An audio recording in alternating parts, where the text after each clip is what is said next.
Pero ang unang tanong ko sa'yo, anong pakiramdam na kahit anong sabihin mo, good or bad, nagte-trending? Naabutan mo ba yung naabutan mo ba yung Star Talk or The Buzz? Yes po. Naabutan mo yun? Oo, lagi ko yun pinapanood. Lagi po. Mahilig po kasi ako sa mga talk show eh. The Buzz. Diba? Tapos sa Vice Ganda. Diba? Yung talagang dati was The The Buzz Buzz. and Star Talk para sa lahat ng mga marites. Favorite ko din po yung... Everyday na pag-uusapan ang mga sinasabi mo because of social media at lahat-lahat. Sa totoo lang po, medyo hassle din siya. Kasi talaga totoo may naman mga eh. bagay na wala lang naman talaga dapat or parang mag-a-advise lang ako. Nagkataon lang kasi kalog din yung ugali ko. So Oo. parang very pickable siya lagi. Oo. Na medyo hassle na minsan kasi hindi ko naman ginusto talaga na kumalat or maging big thing to. Maganda siya for my career. Career-wise, oo. Kasi laging publicity pa rin yan. maingay lang na ako minsan. Ngayon pa lang, kakasabi pa lang sa ni Ate Gidget, nag-text siya kagabi na, alam ko naman magaling ka sumagot pero iwas tayo sa pick-up lines. Nasa utak ko nun, ang hirap kasi kahit wala naman akong sinasadyang gawing pick-up line or iniisip ko talaga na, eto, pipick up to ng media. Oo. Na pipick up na nila lagi. Dahil kumbaga, pangalawa, dahil nga meron kang mga fans and Yes. haters at the same time, madaling bigyan ng kulay kahit anong sabihin mo. 'Di ba may lumalabas na meme sa social media. Pag sinabi mong I like apples, ang isasagot sa iyo, so you hate oranges.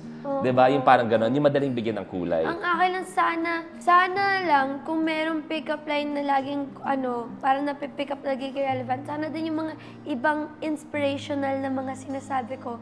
Kasing taas din nun. Hindi lagi yung mga kwela, yung laging yung laging may bitterness lagi na parang tingin nila. Unfortunately, yun lagi Human yung... nature yun eh. Mas masarap pag-usapan ng nega. Yun, Totoo, and oo. sometimes, din tayo, guilty of it sometimes. It's human nature. Ano ang pakiramdam nga na lahat nag-aabang sa estado ng puso mo? Di ka ba napapagod din? Gusto ko nila. Sila na yun. Kasi ako, edi mag-abang lang kayo. Di Ako ba? hindi. Iniisip ko lang kasi work eh. You're relatively young. Kumbaga sabi mo nga, work yung iniisip mo. Is it easier or harder for you na ikaw, ang gusto mo lang gawin, magtrabaho, pero ang inaantay sa'yo ay kung may love life ka, etc. etc. Honestly po, hindi ko kasi iniisip eh. So, for me, walang bigat or walang hassle sa akin at all kasi nakafocus lang po ako sa mga bayarin ko. Mga bayarin ko, mga gusto kong ma-achieve before the year ends, mga gusto kong ma-achieve sa next year. How young are you again? Huwag po yung isipin na at a very young age ng 10. Kasi doon po ako nag-start maging breadwinner. Though aminin ko, bilang bagets, may boys, may mga crush ako, ganyan. Pero yung for people to always wait kung sino yung magiging next ko, hindi ko yun masyadong pinapaano sa akin. Kasi bahala na kayo mag-isip ko sino. Ngayon, yung parang sa show ko yata, 3 yata yung leading man ko doon. Oo. Bahala na kayo mamili dyan. Ang iniisip ko lang, sino ba pumatay sa kambal ko doon? Okay ka na doon? Oo, doon dapat ako mag-focus. Kasi kung hindi, mawawala yung core ng mismong show. Oo. Doon lang po ako sa mga importante ngayon. Is it easy na sa edad mo nga na yan, sabi mo nga, at a very young age, 10, how did it mold you? Yung at a young age, nagtatrabaho ka na for other people. Sometimes may... Si Andrea, at 20, siya yung naging younger version ng napakaraming artista Yung na. asawa niyo po ngayon! Diba? Anong younger version ng anong show yun? Maria Mercedes ba yun? Batang Maria Mercedes? Maria Mercedes. Ano sinasabi nila? Pag nagkukrus ang landas nyo na ikaw yung younger version nila, tapos ngayon, ikaw baga, you have built a name for yourself. Nagkaroon po talaga kasi ng time, lahat po ng project ko talaga young. As in, young Kim, young Andy, young Jessie, lahat puro young na parang napapaisip ako, gusto ko ba young na lang ako parati? Na may ibang times na yung management din, sinasabi, pahinga muna tayo sa young kasi puro po ako young. Thankfully, nagkaroon ako ng Annalisa to break that. Yung naramdaman mo na hindi na ikaw si Young Jessie, Young Kim. Opo. Nung nakikilala ka na bilang your own star na si Andrea Brillantes, anong pakiramdam nun? Siyempre, masarap po sa pakiramdam. May sarili akong pangalan ngayon at hindi lang ako young. Pero, Gusto mo pa-alter natin? Kasi parang sinisikipan mo eh. hindi po Okay. Baka gusto mo ipa-alter natin. masaya po, pero ayoko siya masyadong isipin. Ini-enjoy ko lang. Ano yung masaya naman about being a child star? Yung bata palang umaarte ka na. Hasang-hasa ka na siguro.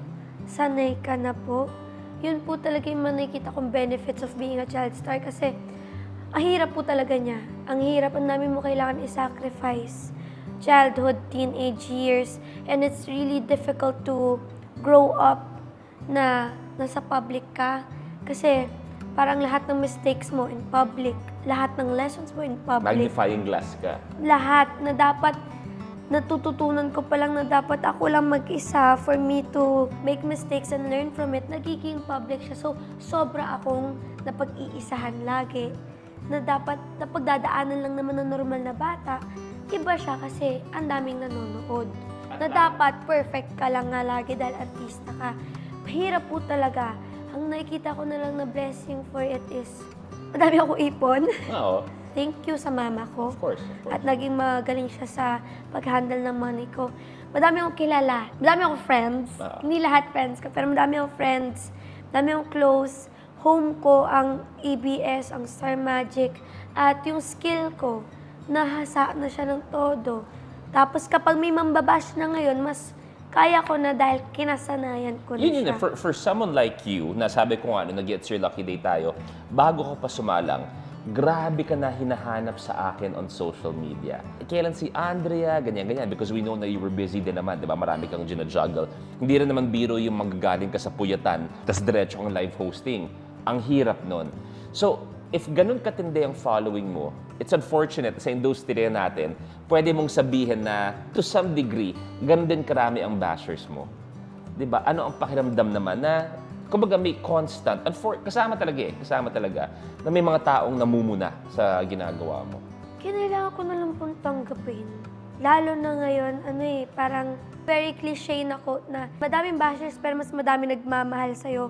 Sometimes, mas mararamdaman mo kasi na mas madaming bashers kaysa sa mga nagmamahal sa'yo. Sometimes, mararamdaman mo naman na pantay sila.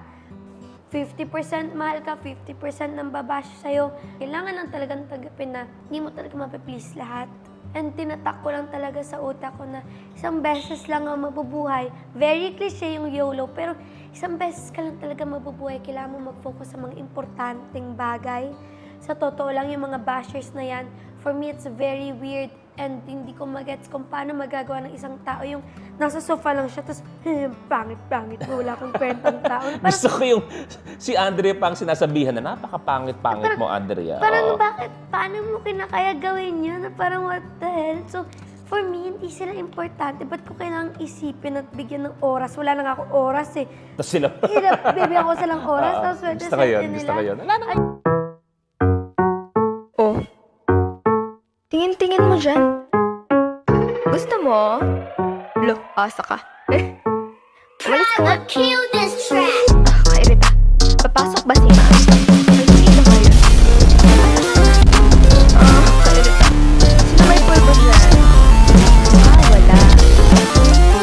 Sir, masakit po yung tiyan ko. Kumain ako ng fishbowl na isaw-saw sa babara ng